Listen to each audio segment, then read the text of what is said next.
Comme on dit dans le langage financier un peu grossier, vous êtes collé avec votre investissement. Je trouve ça génial parce que vous investissez votre propre argent dans la même chose que vos clients. On doit vivre les mêmes choses que nos clients. Pourquoi? C'est ce qui nous rendra le plus proche d'eux possible.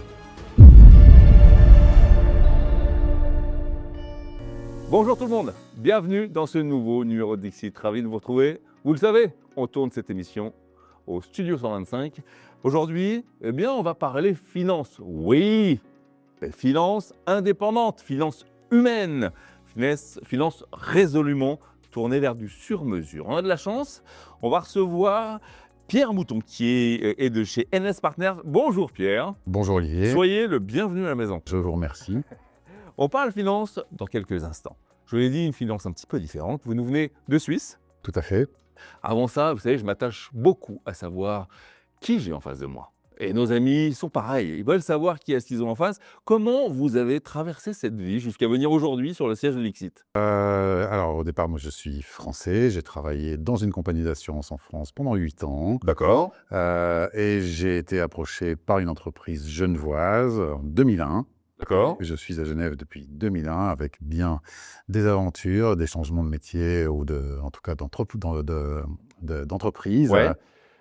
Pour me retrouver chez NS Partners depuis grosso modo 2003 dans le monde NS Partners, donc ça fait un paquet d'années Ah oui, ça fait un petit moment, ouais. que je suis dans cette aventure de NS Partners qui est une belle aventure. Bon, on dit de vous que vous êtes un homme, vous avez besoin d'avoir un temps pour vous, un temps de retrait, un pas de côté de temps en temps. Oui, comme d'autres métiers, parce qu'on n'a pas la primauté des métiers, disons stressants Ouais. ou très prenants. C'est vrai qu'il y a des moments de coupure qui sont très, très profitables. C'est un temps de réflexion, c'est un temps de repos, c'est un temps de quoi? Alors ça peut être de repos, de sport, Ouais. de cuisine, d'amis, de choses comme ça, où on n'a pas du tout d'interaction dans la tête avec le travail le travail quotidien Mhm. qui est celui de la semaine. Et je me félicite très souvent d'ailleurs De savoir prendre ce temps? alors d'une part de savoir prendre ce temps et en général avec mes amis de ne quasiment jamais parler boulot. Ah, purée, bravo. Très dur. Ah ouais, vous arrivez à cette perf-là? Parce qu'aujourd'hui, je pense qu'il n'y en a pas beaucoup de professionnels qui arrivent à faire ce truc-là. C'est une remarque que je me suis faite C'est très plusieurs dur. fois et où en fait on a plein d'autres sujets à aborder, de la famille, du sport, peu importe, Ouais. mais en tout cas, on ne parle pas de nos activités professionnelles respectives, ou en tout cas très peu. Très peu. OK.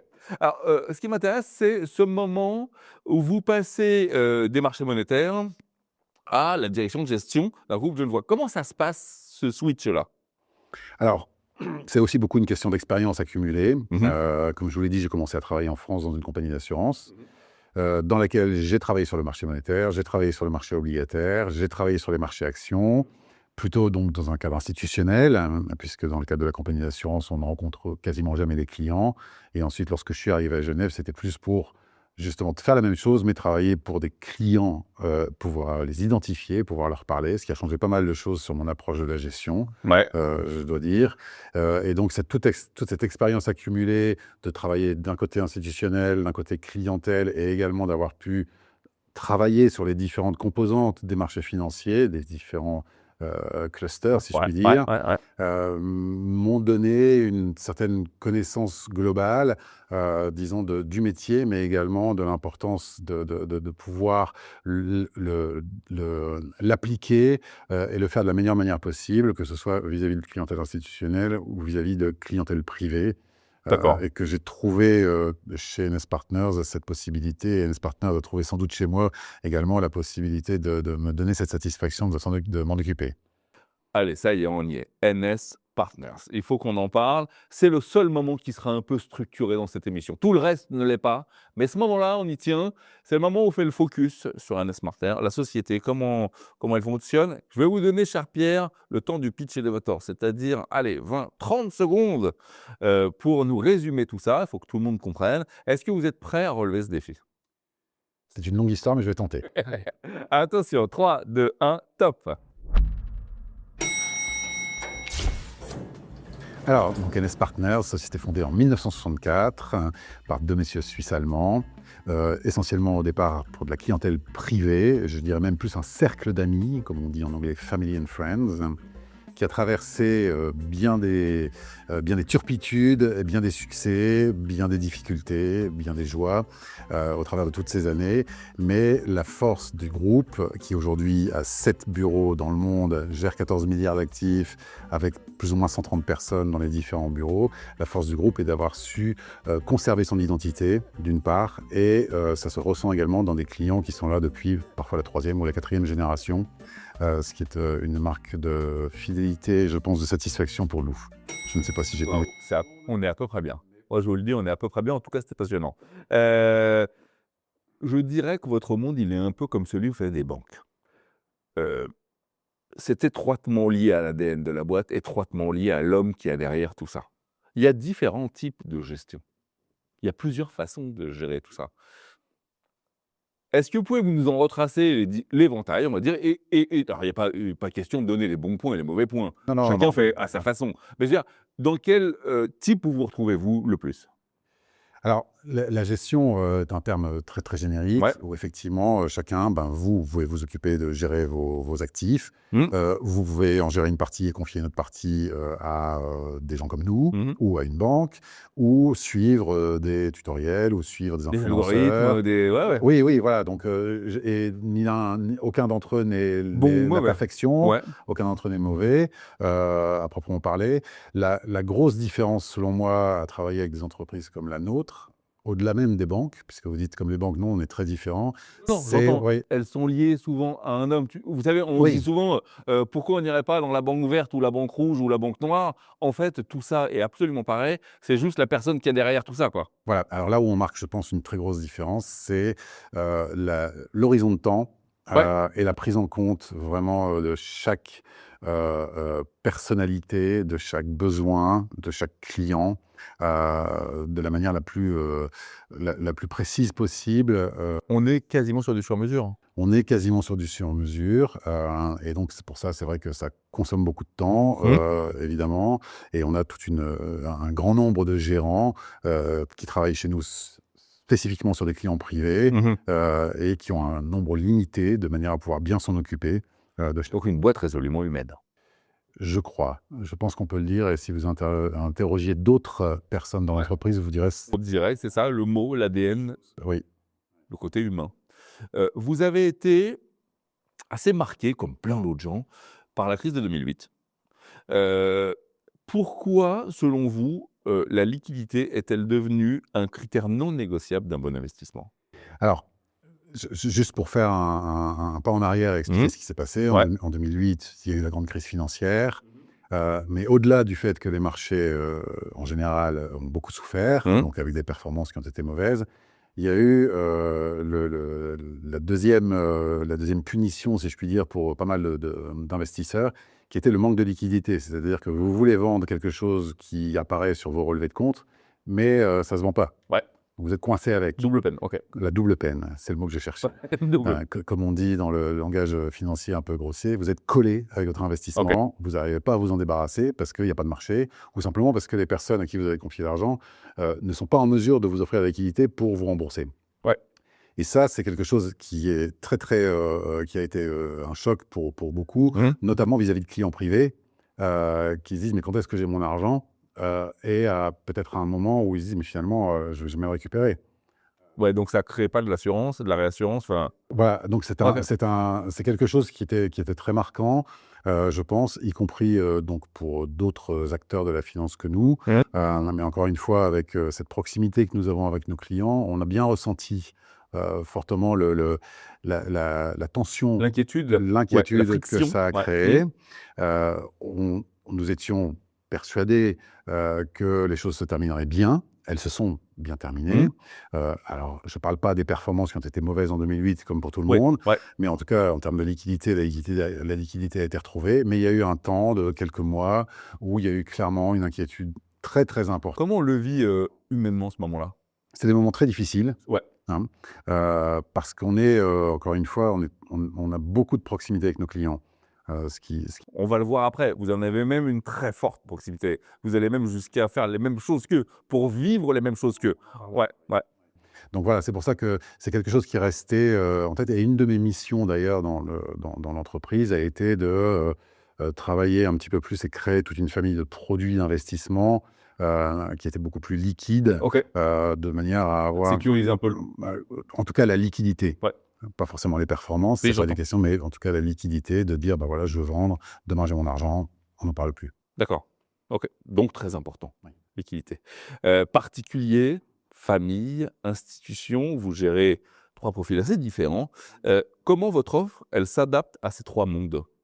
Alors, on a la chance d'avoir une entreprise qui a une grande histoire, Mmh. une longue histoire, qui a côtoyé le monde institutionnel, Mmh. le monde, enfin, en particulier famille, c'est la même chose, mais Ouais. disons, voilà, donc le monde de la gestion privée à proprement parler et de la gestion institutionnelle, Mmh. la compagnie d'assurance, des autres gérants, des banques ou des choses comme ça. Et donc, on a une famille de produits que nous gérons nous-mêmes, dont j'ai une partie de la responsabilité, qui sont des produits qui sont au départ, nous les pensons pour des clients privés Ouais. et Ok. nous les pensons vraiment pour la clientèle privée.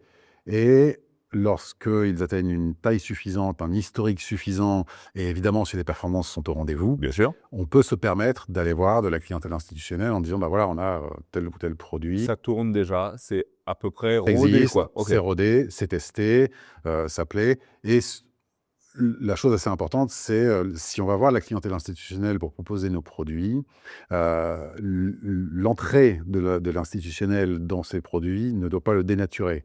Parce OK, qu'encore une fois, nos premiers clients, nous, dans l'équipe, dans mon équipe, nos premiers clients sont nos clients privés.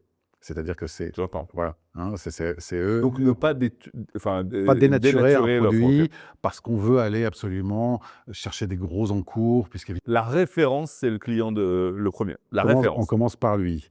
Le client institutionnel, et on en a pas mal, achète nos produits, mais nous ne dénaturons pas le produit de manière à avoir évidemment les enjeux en termes de montant pour Mmh. la clientèle institutionnelle sont beaucoup plus importants que les enjeux de chaque client privé, Ouais, séparément. Donc voilà, c'est normal, ouais. ce qui est normal. Ouais. Et donc c'est très, très important pour nous de gérer ça de manière, enfin pari passu d'une certaine manière. On ne doit pas avoir de différence, entre les 2. Vous avez 14 000 000 sous gestion. Oui. Comment, à un tel niveau, et vous le disiez, ça a l'air d'être très important chez Nest Partner, cette relation avec votre client, comment on continue de conserver une relation privilégiée avec chaque client? On imagine que ça serait assez facile de sauter le pas et de devenir quelque chose d'un peu plus masse. Oui, ce que nous voulons éviter à tout prix. Ah, j'imagine Oui. bien. Donc on a ce qu'on appelle, pour le coup, en termes d'analyse financière, un levier opérationnel qui n'est pas énorme, puisque plus on a de clients, plus on a de gens pour s'occuper de ces clients, Ouais, de manière à ne pas entrer dans OK, une gestion automatisée de masse où d'accord. on perd finalement ce contact avec le client. On a des clients de toute taille en termes d'actifs sous gestion, et encore une fois, avec bien souvent des générations qui se sont suivies, de parents, d'enfants, maintenant de Ça vous oblige petits-enfants. quelque part, ça? Et donc on ne peut pas, ce qu'on a pratiqué avec une génération ancienne, on doit le pratiquer avec les générations suivantes et donc ne pas perdre, ce côté un peu artisanal. Oui, puis c'est de Heu, l'assurance, c'est de la fiabilité, ça fait partie de et tout ça. et c'est, le fait que le client a toujours, pour nous en tout cas, un point de contact, le gérant, son assistante, s'il a OK. besoin de C'est voir, immuable, ça change pas, c'est rassurant. voilà. Ouais, ouais, je comprends assez bien. En préparant l'émission, nous journalistes et nous, on voit beaucoup ce terme d'architecture ouverte. Oui. Je vais être tout à fait honnête, Pierre, moi je l'avais pas. Est-ce que vous pouvez nous expliquer ce que ça veut dire? Alors, je vais essayer de le faire très simple, Mmh. et le plus simple possible. Et ça fait partie d'un des fondements de notre société également.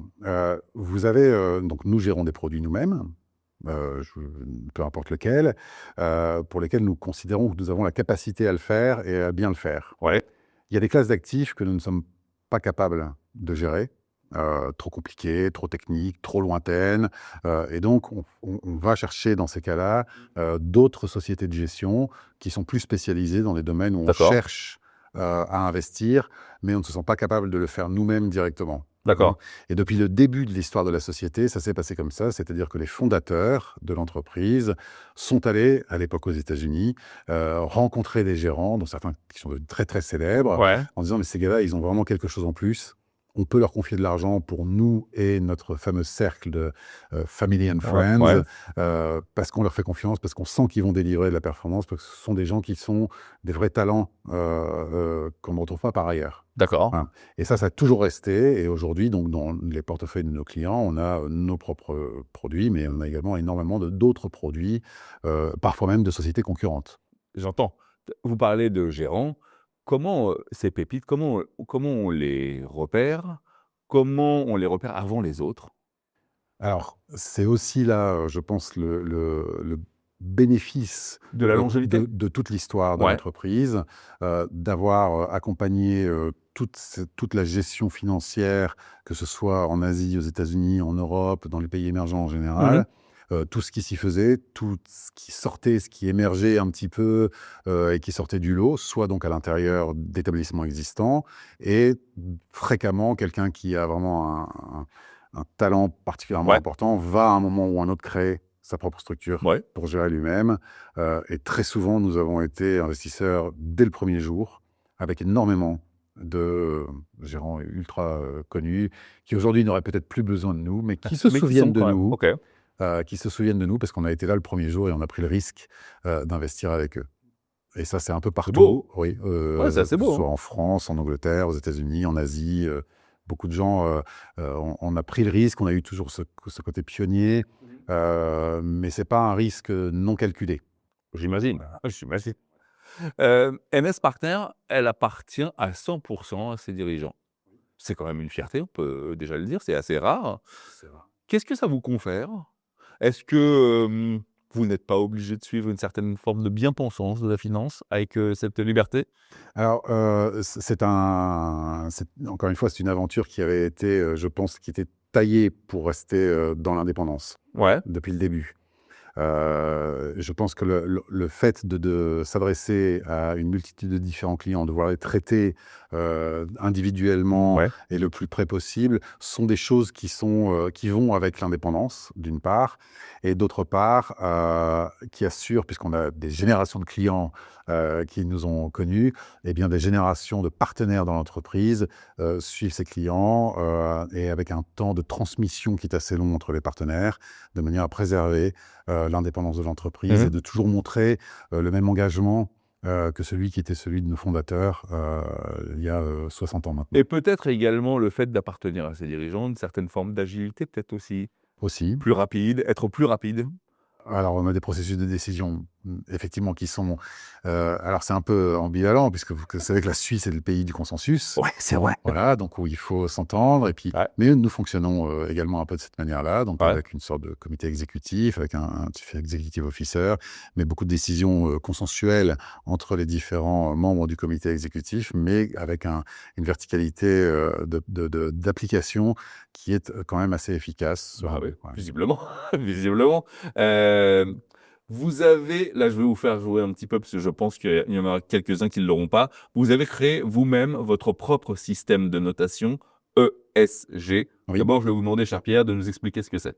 Alors, l'ESG, c'est donc les critères environnement, social et gouvernance, Oui, donc les côtés un peu éthiques, si oui, je puis dire, de l'investissement. ouais. Oui. Donc vous avez créé le N-Score. On a créé un N-score grâce à mes collègues, qui consiste en fait à, prendre des données, puisque il y a énormément d'agrégateurs, Mmh. de données ESG, Mmh. donc qui vont mesurer, les impacts de telle entreprise sur la consommation d'eau, la consommation d'énergie, le pluralisme au sein du conseil La d'administration, gouvernance, OK, voilà, d'accord. la gouvernance, OK. le côté social, la promotion, tout ce que vous voulez. Bon bref. Mais pourquoi vous n'avez pas pris des outils existants? Alors on prend leurs données des fournisseurs, D'accord. existants, mais on a une identité nous aussi. Et donc les données de ces fournisseurs, Donc vous agrégez les données. voilà, c'est ça, Hein? nous récupérons et ensuite, on y met plus ou moins d'importance selon ce qui nous semble le plus important Ouais, à nous. ouais. Donc il y a des degrés comment dire? D'importance, de différents critères. Alors tout le monde sera peut-être pas d'accord, mais en tout cas ça correspond à notre identité, de notre ESG, et donc on fournit un N-score que l'on communique à nos clients, D'accord. en cas de besoin. Là, on va toucher un point extrêmement sensible de l'ADN de NS Partner. C'est ce que vous appelez l'alignement d'intérêts. Moi, Oui, je trouve ça génial. Je trouve ça génial parce que vous investissez votre propre argent dans la même chose que vos clients. Oui. Expliquez-nous déjà, pourquoi c'est important et qu'est-ce que ça crée? Alors, je pense que c'est un des actes fondateurs de notre Ouais. entreprise. Au départ, nos fondateurs ont commencé par investir leur propre argent et se sont dit: «Ça marche bien, je vais en faire participer, ce fameux cercle dont je parlais, auparavant». Ouais. On doit vivre les mêmes choses que nos clients. Pourquoi? C'est ce qui nous rendra le plus proche d'eux possible. Donc notre argent Vous personnel, avez les mêmes émotions, on les a les mêmes mêmes peurs, les mêmes peurs, les mêmes risques, les mêmes joies, joies. les mêmes satisfactions, les mêmes remises en question.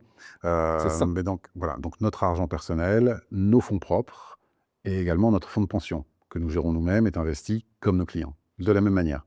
Les mêmes produits, on Hyper n'a pas de rassurant. voilà, donc on vit la même chose qu'eux. Voilà, c'est très important et je reviens en arrière, que vous parliez tout à l'heure c'est important aussi de, comment on déniche des Ouais, gérants, ouais, ouais, externes et ouais, ouais. cetera. C'est un des critères les plus Il importants. faut qu'ils aient le cran de Il pouvoir faut faire ça. que leur argent soit investi dans leur stratégie. Génial. Ouais, ça fait partie aussi des choses Ouais, très, c'est très bien. importantes, oui. Vous dites, quand on a préparé l'émission, vous avez la chance d'avoir des grands mentors. Heu, Quel est le conseil le plus précieux que vous avez reçu et que vous délivrez vous-même? Alors, j'ai eu cette chance Ouais. dans les différentes entités dans lesquelles j'ai travaillé et parfois plusieurs et je pense que et ce que j'essaye de faire, c'est, transmettre tout ce que l'on sait, et être ouvert à toutes les initiatives.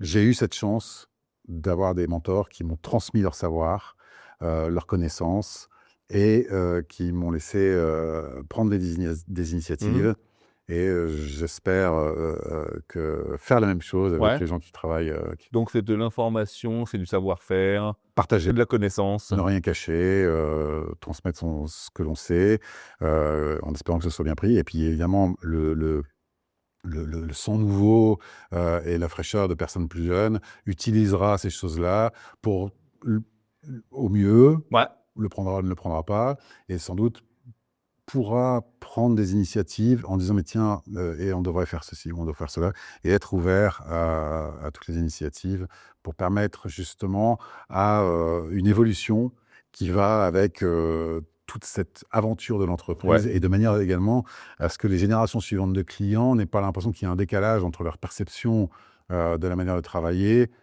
qu'ils pourraient avoir avec des gens plus vieux comme moi, si ce sont des gens plus jeunes. Alors Mmh. que là, ils auraient peut-être des affinités, peut-être un peu plus marquées Ouais. avec, Je le disais, vous voyez, c'est ce que ça m'inspire là en vous écoutant. Heu, on parlait de mentors et d'informations redescendantes.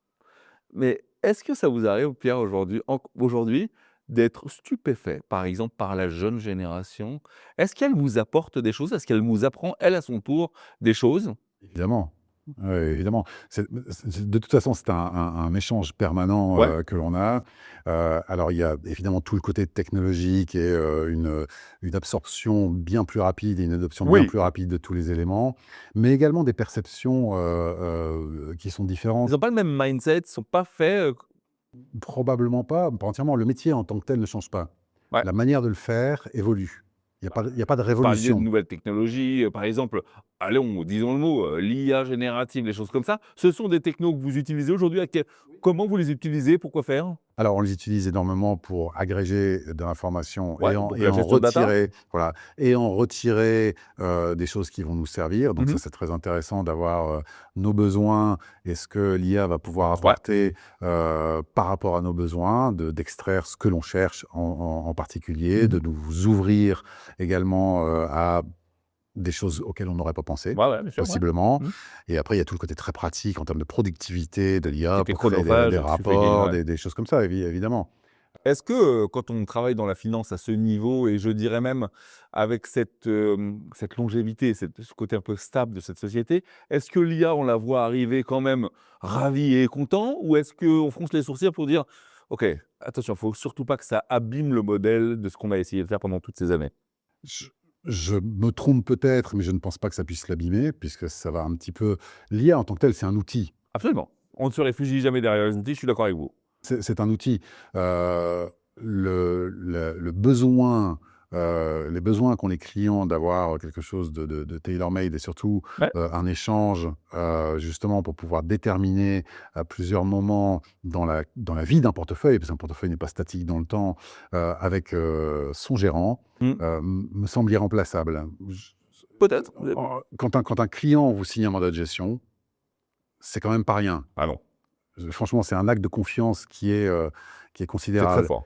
Et c'est pour ça qu'on parlait tout à l'heure, on est un métier donc très humain, Mmh. puisque au-delà même du fait que notre entreprise est probablement, je trouve, très humaine, Mmh. le métier en tant que tel est un métier vraiment de relation, dans le Il y bon a le sens du mot terme. confiance qui est, Voilà, il puisqu'il faut y a un besoin de confiance et de transparence qui est très énorme. important. Je me permets de revenir sur l'alignement des intérêts. Ouais. C'est aussi quelque chose qui ne peut pas être remplacé. En ce sens que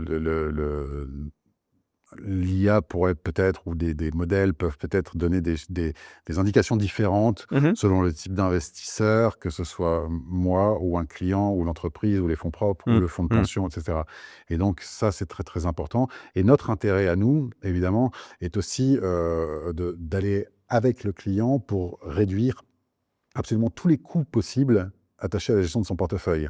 OK. Et donc, par exemple, on a, je pense, une stabilité assez importante dans les actifs. On choisit bien les supports d'investissement de nos clients.